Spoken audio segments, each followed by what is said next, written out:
Olá, a paz do Senhor. Estamos juntos para a gravação de mais um programa Simpósio de Doutrinas Bíblicas 2022.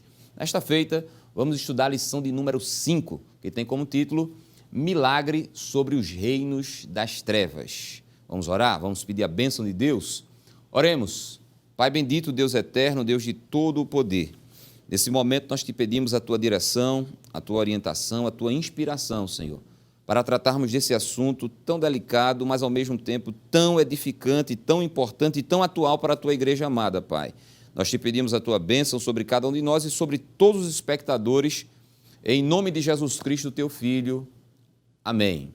Queridos, milagres sobre o reino das trevas. Temos certeza que esse tema vai trazer muita edificação para você e para toda a sua família.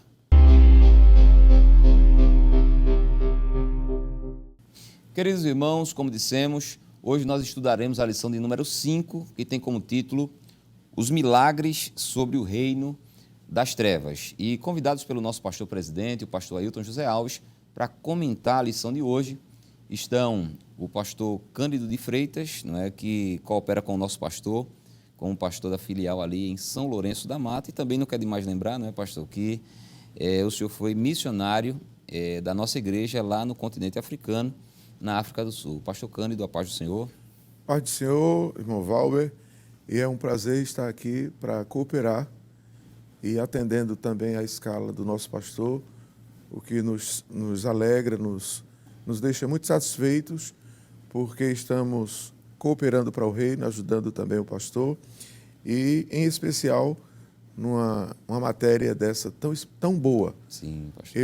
Eu venho pensando ultimamente que este simpósio será um dos simpósios que vai marcar em muito a nossa juventude, a nossa igreja, tendo em vista o tema e os subtemas que foram elencados nesta lição, que serão de grandes bênçãos para todos nós. E estar aqui com o senhor e com o irmão Jonathan também é um prazer, é um privilégio, e estaremos juntos aqui para discutirmos um assunto tão importante. E eu vou aprender muito hoje. Amém, pastor. A alegria, a honra é toda nossa tê-lo aqui conosco. E também, convidado pelo nosso pastor, está o presbítero Jonathan Lucena. Paz do Senhor, irmão Jonathan. A paz do Senhor, evangelista Valber, agradecendo também a Deus, pela oportunidade, através do nosso pastor, estar aqui cooperando. Para mim é uma honra. Quem vai aprender sou eu, Estar ao lado dos senhores, pastor Cândido, para mim é uma honra, uma satisfação muito grande. Amém. Pastor Cândido, nós gostaríamos de iniciar essa conversa, relembrando o tema da lição de hoje, que é milagres sobre o reino das trevas. Mas aí, antes de adentrarmos a lição propriamente dita, eu gostaria de trazer aqui uma questão introdutória, porque se há milagres, se há intervenções sobre o reino das trevas, é porque existe um reino das trevas, existe uma realidade espiritual maligna. E aí, pastor, eu gostaria que o senhor falasse um pouco para nós sobre a origem desse reino das trevas. Parece também que é um reino bastante organizado e hierarquizado. Então, se o senhor puder, como forma de introduzir esse pensamento, falar um pouco sobre a origem, sobre a organização e sobre a hierarquia no reino das trevas. Muito bem. Como a lição trata sobre os milagres sobre o reino das trevas, a gente tem uma visão bíblica a respeito da origem do reino das trevas a partir da rebelião de Satanás, quando se rebelou contra o reino dos céus, Sim. criando assim o reino das trevas. E este reino das trevas é regido por ele como o autor e o diretor deste reino. Pois não. E acontece que este reino, ele, por ser orientado por Satanás e organizado com as hostes da maldade, as hostes espirituais, que Paulo usa esse termo, hostes. Sim. E também há aquela classificação desses seres caídos que se tornaram demônios e que, na verdade, estão a serviço de Satanás, obedecendo-lhe aos critérios, às ordens do seu reino. E esse reino parece ser um reino muito organizado, porque Paulo trata dele na carta escrita aos Romanos, no capítulo 8, o versículo 1 por diante, Paulo diz: portanto, agora, nenhuma condenação há para os que estão em Cristo Jesus, que não andam segundo a carne, mas segundo o Espírito. Aí vem o versículo 2: porque a lei do Espírito de vida em Cristo Jesus me livrou da lei do pecado e da morte. O pecado e a morte são realidades inerentes ao reino das trevas. Sim. E para o pecado e para a morte existem leis. Então isso aí configura uma organização, vamos assim dizer, legislativa, Sim, dentro deste reino, deste verdade. império. Certo. Agora, há uma citação na carta aos Hebreus muito interessante a respeito disso que nós estamos colocando. E o escritor aos Hebreus, no capítulo 2, versículos 14 e 15, ele diz-nos o seguinte: e visto como os filhos participam da carne e do sangue, também ele participou das mesmas coisas, para que pela morte aniquilasse o que tinha o império da morte, isto é, o diabo, e livrasse todos os que com medo da morte estavam por toda a vida sujeitos à servidão. Então, já estamos entrando na lição, né? Pois não, pastor. A libertação. Sim. No momento em que Cristo morre na cruz do Calvário e ressuscita, então ele cumpre o que Paulo diz em Romanos 8:1. Ele, conforme eu já citei, portanto, agora nenhuma condenação há para os que estão em Cristo Jesus, que não andam segundo a carne, mas segundo o Espírito. Porque a lei do Espírito de vida me livrou. E essa libertação que aconteceu através da morte de Jesus é porque o império das trevas foi aniquilado. Sim. E com o aniquilar do império das trevas, há uma outra citação de Paulo muito interessante que merece a nossa apreciação, aos Colossenses 1:13, que diz: ele nos tirou da potestade das trevas e nos transportou para o reino do Filho do seu amor. Sim. Então, a gente viu, a princípio, a fundação deste império, a organização dele sob leis. Sim. E a destruição dele, vamos assim dizer, em parte, porque ele será aniquilado por completo quando tudo chegar ao fim, escatologicamente falando. Sim, pastor. Mas aqui, glória a Deus, porque o Senhor nos tirou das potestades das trevas e nos transportou para o reino do Filho do seu amor. Amém, pastor. De fato, existe um reino das trevas. Nós acabamos de ver, né, que esse reino, ele teve sua origem na rebelião de Satanás, ele tem a sua organização, a sua hierarquia, e ele é tão real quanto o reino físico. Então, é bom a gente deixar bem claro que quando estivermos refletindo sobre essa lição, estaremos introduzindo, não é, na mente dos crentes, ou relembrando a esses crentes a realidade do reino espiritual do mal, do reino espiritual das trevas. Mas ainda como questão introdutória, eu quero agora me dirigir ao irmão Jonathan Lucena, para depois, aí sim, nós adentrarmos a lição propriamente dita. Irmão Jonathan, quando a gente se converte a Cristo, quando a gente aceita Jesus como nosso Senhor e Salvador, nós somos, dentre outras coisas, alistados para uma guerra, para uma batalha espiritual. Tanto é que o apóstolo Paulo usa como uma das figuras, não é, para o cristão, a figura de um soldado. Então, eu gostaria que o senhor discorresse um pouco sobre essa realidade, a realidade de que nós estamos em plena batalha espiritual. Pois não, evangelista Valber. De fato, é muito comum o apóstolo Paulo usar essa linguagem, né, para descrever a realidade cristã, uma batalha. Inclusive, ele usou essa expressão no fim de seus dias, né, quando ele diz: combati o bom combate. Isso. Ao próprio Timóteo, por mais de uma vez, se, por exemplo, lermos 2 Timóteo capítulo 2, ele vai dizer que ninguém que milita se embaraça com negócios desta vida, isso é uma linguagem militar também. Exato. E chama a atenção do jovem obreiro, né, podemos assim dizer, Timóteo, sobre a necessidade de ser um bom soldado, de sofrer, inclusive, as aflições como um bom soldado. Quando ele escreve, o apóstolo Paulo escreve a sua epístola aos Efésios, por exemplo, ele finaliza no capítulo 6, que é a parte prática, mostrando essa realidade. Qual deve ser a conduta do cristão em relação ao reino das trevas, que o pastor Cândido bem descreveu aqui, da sua realidade. Inclusive vai dizer as armas, né, que devem ser utilizadas para vencer. Então, é interessante ser destacado isso, é muito bom, né, como o senhor frisou a questão introdutória, para mostrar que ninguém está alheio a essa realidade. Alguém, acreditando ou não, está dentro de uma batalha, né, e não pode subestimar esse inimigo. Eis a razão da lição de hoje, estar tratando sobre a necessidade de, em Cristo, não é, ter autoridade sobre esse reino. Pois não. E, irmão Jonathan, é interessante que enquanto o senhor estava falando, estava me vindo assim à mente que nós estamos, primeiro, há um reino das trevas. Em segundo lugar, nós estamos em plena batalha contra esse reino das trevas. E essa batalha, queridos, ela só encerra quando da nossa morte ou do arrebatamento da igreja. Porque quando Paulo disse combater o bom combate, não é, pastor?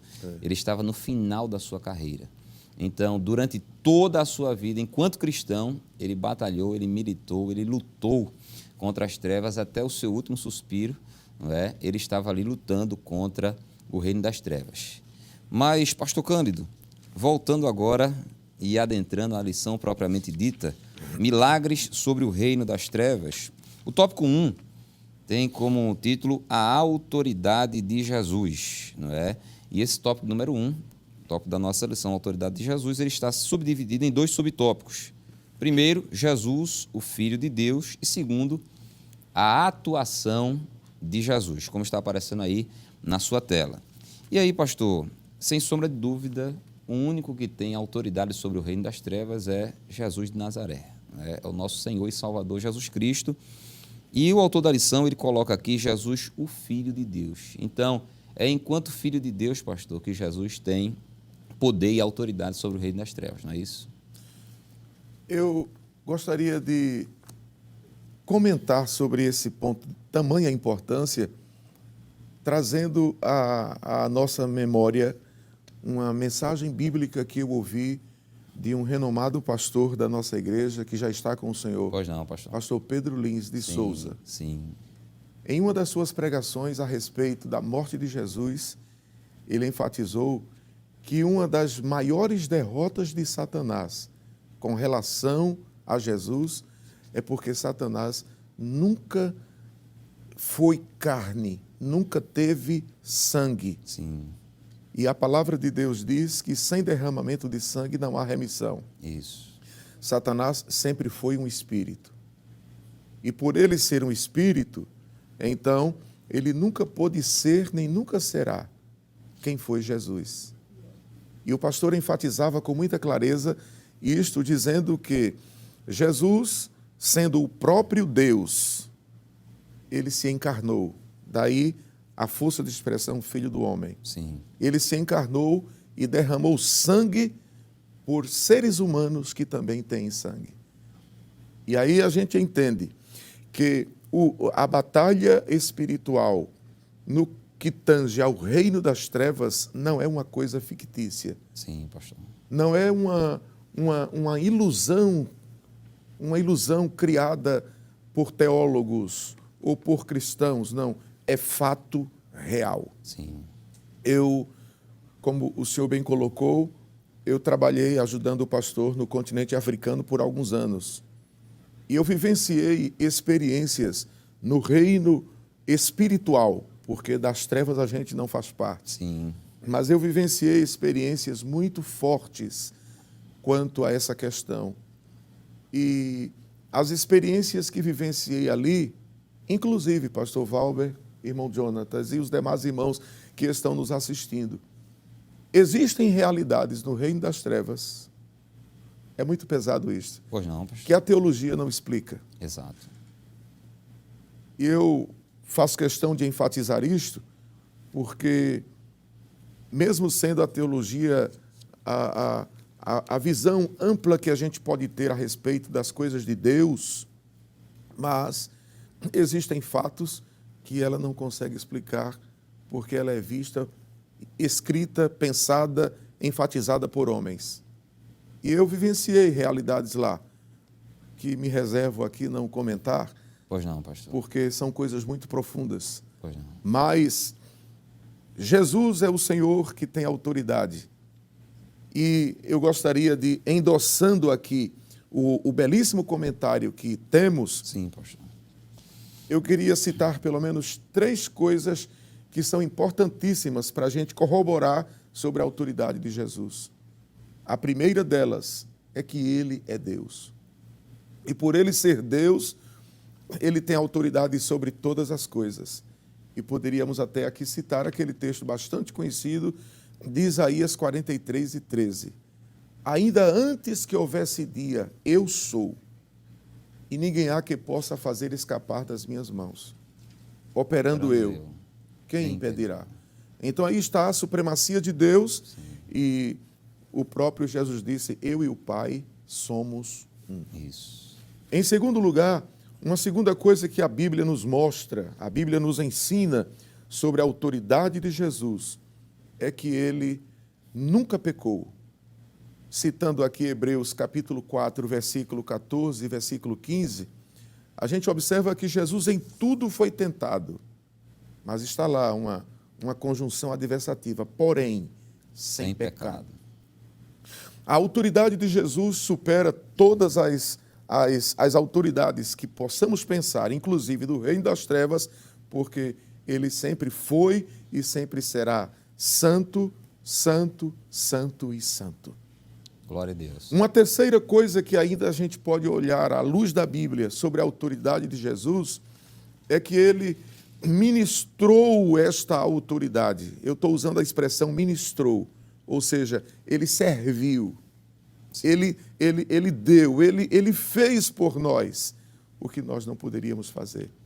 E a sua autoridade, ela é algo tão glorioso que eu poderia até citar como exemplo o caso daquele centurião de Mateus 8. Sim. Quando ele chega para Jesus e diz, Senhor, o meu servo está morrendo, faz alguma coisa. Aí naquele momento o centurião diz, mas eu não sou digno do que tu entres no meu telhado, ou entres na minha casa debaixo do meu telhado. Uma coisa que me chama a atenção é as palavras do centurião quando diz assim, manda somente uma palavra e o meu criado sarará, porque eu entendo sobre o que é autoridade. Ou seja, eu também tenho servos. Sim. E quando eu digo a este vai, ele vai. Quando eu digo a este vem, ele vem. Manda só uma palavra, por incrível que pareça. Mas aquele centurião estava falando ali sobre o reino das trevas. Ou seja, se Jesus apenas dissesse algo à distância como estava, aquelas palavras de Jesus, elas teriam poder para determinar o problema que era espiritual Sim. no seu servo ser resolvido. Então, o centurião ali estava falando sobre a autoridade de Jesus no reino das trevas, tanto perto quanto distante. E que no reino espiritual, as palavras de Jesus, elas têm autoridade. Amém, pastor. Então, é isso que a gente vê aqui na autoridade de Jesus. Exatamente. Então, os queridos espectadores estão vendo que Jesus, ele tem autoridade para intervir no reino das trevas. E por que ele tem essa autoridade? Porque, como disse o pastor Cândido, ele é Deus. E por que é que ele tem essa autoridade? Porque ele é perfeita e absolutamente santo. E sendo Deus e perfeitamente santo, ele tem poder para atuar sobre o reino das trevas a hora em que ele bem entender, porque ele também é soberano. E aí, irmão Jonathan, falando sobre a atuação de Jesus no reino das trevas, nós temos aqui no subtópico 2 uma expressão interessante. É que, às vezes, Jesus atua no reino das trevas para remediar. Ou seja, alguém está possesso, né, de demônios e Jesus vai lá e liberta. Alguém está sob influência demoníaca e Jesus vai lá e desfaz aquela influência demoníaca. Às vezes alguém está enfermo e a origem daquela enfermidade é maligna e Jesus vai lá e desfaz. Mas é interessante, irmão Jonathan, que aqui na letra A do subtópico 1.2, ele diz que a sua ação também é preventiva. Às vezes Jesus atua no reino das trevas prevenindo, não é? Poupando o crente de passar por determinadas experiências. Não é assim, irmão Jonathan? Pois não, evangelista, de fato. E, inclusive, isso mostra... destaca, não é? Sim. Que diante da realidade espiritual, o ser humano em si, o crente, não é? Ele tem desvantagens. Não é? E se não houvesse essa intervenção da parte de Deus, da parte do Senhor Jesus, estaríamos em aperto. Não é? O texto que foi colocado como referência está na nossa lição. Inclusive, há uma frase aqui que eu destaquei que eu acho muito importante, é que o comentarista chega a dizer de que o Senhor Jesus impede que nosso inimigo prevaleça sobre as nossas debilidades. Isso. E ai de nós se ele não fizesse isso. Não é? Exato. De forma preventiva, o próprio Jesus disse ao apóstolo Pedro, não é? Que o diabo havia pedido autorização. E isso aqui mostra a limitação que o diabo tem, não é? Só pode agir dentro de uma permissão divina. No caso de Jó também. Exatamente. E Jesus disse, olha, eu intercedi, não é? Para que a tua fé não desfalecesse. Então, preventivamente, Jesus se antecipa, não é? Ou seja, ele age para que aquela ação fosse frustrada. E isso ocorre na vida prática, né? Todo crente, todo servo de Deus, por certo, tem experimentado isso na sua praticidade. Quando há a intenção do diabo agir, Jesus age preventivamente, trazendo o livramento antes que ocorra, como o senhor bem destacou. Jonatas, desculpa. Pois não, pastor Valber. Ele age preventivamente e age também no momento, Isso. quando as trevas agem. Eu tive uma experiência em que um dia de sexta-feira eu estava no gabinete, eu chamo de gabinete porque era um quartinho que eu organizei lá na África, na minha casa, para estudar, para orar e etc. E era uma sexta-feira, hoje é sexta? Sexta-feira. E eu passava o dia todo ali, lendo, orando, buscando a Deus. Porque à noite seria o culto de doutrina. E eu tinha um costume, eu me acostumei lá na África em preparar o estudo, digitava, fazia cópias e cada irmão que entrava no templo recebia uma cópia do estudo, do esboçozinho que eu elaborava. E naquela tarde, já era tarde, por volta de 3h30 para 4 horas da tarde, eu senti a presença de Satanás dentro do quarto. Senti a presença dele como uma coisa física. Pois não, pastor. É uma coisa incrível. E ele disse a mim, desiste disto, porque o que tu fazes não está tendo resultados. E disse mais, tu ensinas ao povo para que eles não pequem e eles pecam. Tu ensinas ao povo para que eles não mintam e eles mentem. Então, me mostra os resultados disto. E eu, sentado, todo arrepiado, morrendo de medo e o corpo tremendo. E mesmo sem forças, eu clamei o sangue de Jesus. E quando eu clamei o poder do sangue de Jesus, eu senti como que aquele mal que estava no quarto saiu como algo assim veloz. E quando o mal saiu, aí veio o melhor. Eu senti a presença do Espírito Santo dentro do quarto de uma maneira maravilhosa. Glória a Deus. E naquele momento o Espírito do Senhor falou. Ele falou dizendo, não desista. Porque o que você faz, você atinge as mentes, você atinge os corações, mas eu atinjo a alma. Glória a Deus. Glória a Jesus. Eu senti, aleluia, eu senti uma força tão grande naquele momento que a poucos instantes eu estava debilitado. Sim.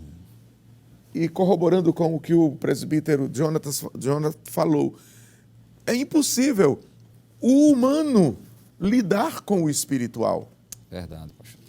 É impossível o ser pecador, diferentemente de Jesus, lutar com demônios. Nós somos frágeis, nós somos humanos. Mas é aí onde entra a autoridade de Jesus. Isso, pastor. Ele sempre chega quando a gente não pode mais. É verdade, pastor. Glória a Deus. Interessante que, não é? O pastor falando e nós aqui pensando, ele age preventivamente, ele age simultaneamente, né? E ele age posteriormente também. Isso porque ele, Jesus, e só Jesus tem poder e tem autoridade sobre o reino das trevas. Então, veja, só fazendo um rápido repasso, o reino das trevas existe, ele é real. Nós, enquanto cristãos, estamos batalhando espiritualmente contra esse reino das trevas, mas essa batalha só é possível Não é só viável porque nós temos conosco aquele que tem autoridade e poder sobre o reino das trevas, que é Jesus de Nazaré, que pelos seus méritos na cruz do Calvário desfez todas as obras do diabo. Mas, pastor, irmão Jonathan, a hora está passando muito velozmente, né? E nós só temos mais alguns poucos minutinhos, somente 3 minutos mais, e nós temos o tópico 2 e o tópico 3 da lição. O tópico 2, Jesus se manifestou para vencer o reino das trevas. E o tópico 3, Jesus desfaz as obras do diabo. Então, eu queria juntar esses 2 tópicos aqui, pastor, irmão Jonathan, analisando rapidamente o caso do endemoniado gadareno, que certamente, dentre todas as possessões demoníacas descritas na Bíblia Sagrada e no Novo Testamento, certamente é a mais simbólica, não é, pastor? Porque a gente vê possuindo aquele homem não apenas um espírito maligno, mas possuindo aquele homem uma legião de demônios. Então, pastor, rapidamente eu gostaria de comentar, não é, analisar junto com os senhores, essa possessão demoníaca do endemoniado gadareno.